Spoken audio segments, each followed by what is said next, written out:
How we doing? I'm Alec McChesney. Brenner Moore. So, for those of you who don't know, and you should, because the standard is excellent, Right. I have officially taken over as the head editor. I will still dabble in sports, specifically the men's basketball team, and eventually a little bit of hockey and a lot of softball. Brenner, he's now our sports editor. He and Blaine Wheeler, who you guys all know from his basketball coverage, they're going to team up with the baseball team. Yep. But each week, Brenner and I are still going to continue doing these behind the standard sports recaps. We're going to focus on what happened in the past 7 to 10 days, talking about men's basketball, Lady Bears, eventually Ice Bears, some swim and dive. I know tennis is coming up, softball, baseball. We are really going to dive in as much as we can, give this a little bit more of a synopsis on sports other than maybe men's basketball. Unfortunately, this week I'm going to talk about it a lot because of a big game that happened on Saturday, but every Tuesday at about 11 a.m., you'll be able to find this on Facebook, Twitter, the website, YouTube, and we want you to be active with it, so hop in on Facebook, hop in on YouTube, hop in on our comments, and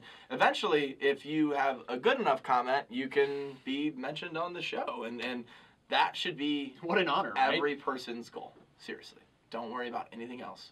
Only focus on that. So, I'm going to shut up. Brenner's going to talk about the Lady Bears for a little bit. Obviously, they've had 2 big games in a row this weekend. 5 games in a row now that they've won, and are 5-1 in the Missouri Valley Conference, 6-1 Missouri Valley Conference. They're on fire. Yep. What'd you see this weekend? Defense, Liza.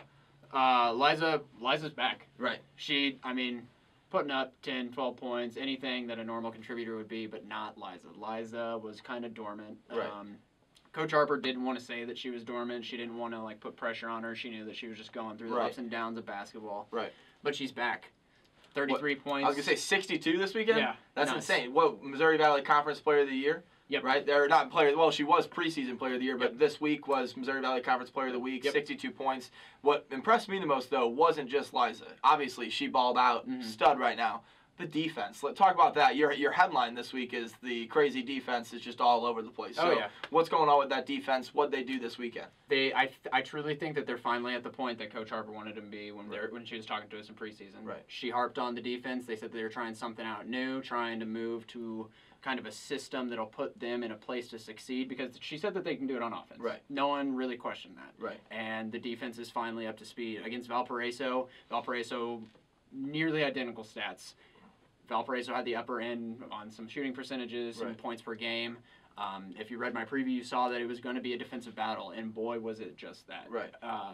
Valpo was shut down. Right. Who was that Friday night's game? So they played Friday night against Valpo and then Sunday against Loyola? Yep. What final score against Loyola? Loyola only scored, 36 points, something like that? Yeah, 75-36. So, and that wasn't a joke at all. I mean, the defense, it was 9-7 after the first quarter. The Lady Bears were trailing 9-7, and then, you only let Loyola score, 30 some, or not even 30 points over the next 3 quarters. Obviously, defense clicking right time in that Missouri Valley Conference, leading into the Missouri Valley Conference tournament, and hopefully, for those Lady Bears, the NCAA tournament. Now, moving on, before I get into the men's basketball team, big weekend with the first place matchup against Drake. You were at the swim meet this week, swim and dive, right, Thursday and Saturday against Drury and Mizzou. Mizzou actually was the senior day, and now they're kind of headed into the end of the season. Arthur Osvath, obviously still great. What'd you see this week? And should the Bears fans expect more dominant performances coming over the next few weeks? Well, first off, let's talk about Arthur, because when I was talking to him after the meet where he broke the school record for the 200 butterfly,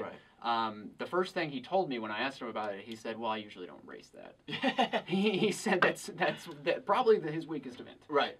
Coach Collins also mentioned that it was his weakest event. So I said, well, what was your goal coming in? Were you just trying to get another one under your belt? He goes, no, I wanted to break the record. And I was like, oh, of course you did. Of course you did, because 3 times on the swim board already is not enough for him. Just great. Against Drury, it was kind of a slow start. They're coming off the point of the year where they're just getting out of their training. Coach Collins is going to start resting them soon, he said. So Drury was just kind of to shake the rust off after the break, get things ready for Mizzou. They won at Drury, both the men and the women's. Lost to Mizzou, but Mizzou's a nationally ranked swim team. They're good. Great, good squad. Great swim team. That being said, it was all smiles all around the swim meet. Senior day, obviously, good feelings, and I know they have one more meet in the regular season, January 27th. I think you said they're heading to Notre Dame. And then all of a sudden you got the conferences and the MACs and then the NCAAs, and I expect Artur to probably go a pretty long way in that there. Artur says he's has his sights on the NCAA. Right, and so postseason, obviously, on the mind of the Lady Bears, Artur, the swim team. It's also on the mind of that men's basketball team, and it's on the mind of everyone in Springfield right now. I can't. I love this pun. I can't harp on this enough with Coach Harper there, but postseason play has to happen this year. It has to. I mentioned it in our postgame video when we were up in Des Moines for that Drake game.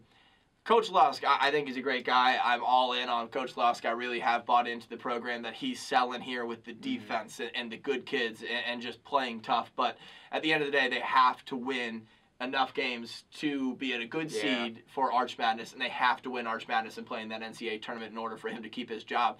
On Saturday, they played Drake on the road in a first-place battle. Drake is a surprising team. They were 5-2 entering that game in the Missouri Valley Conference, undefeated at home. They're a good team. But at the beginning of the year, they were picked to finish 10th in the MVC. So they're not that great. Now, they're a good, experienced team. I believe the 7th best experienced team in the whole country. So tough game. They go on the road. They lose 61-58. You got to look at it and saying not the end of the world, but all of a sudden you're 5-3 in the MVC. You've got, 8 games left, I believe it is. They have to start winning these games. Tonight, they're going to take on Bradley on the road at 7 p.m. It has to be a victory for them. And going forward, you want to see the Bears, Lady Bears, MSU Swim and Dive coming out on top if that postseason run is coming. What do you got? Anything else? You good to go? Yeah, I think that's everything. That's my final thought. These videos are always brought to you by Larry Cat Law Office. He's the #1 lawyer in Springfield for drug, traffic, and DWI cases. I hope you don't have to, but if you need him, give him a call. Thank you very much.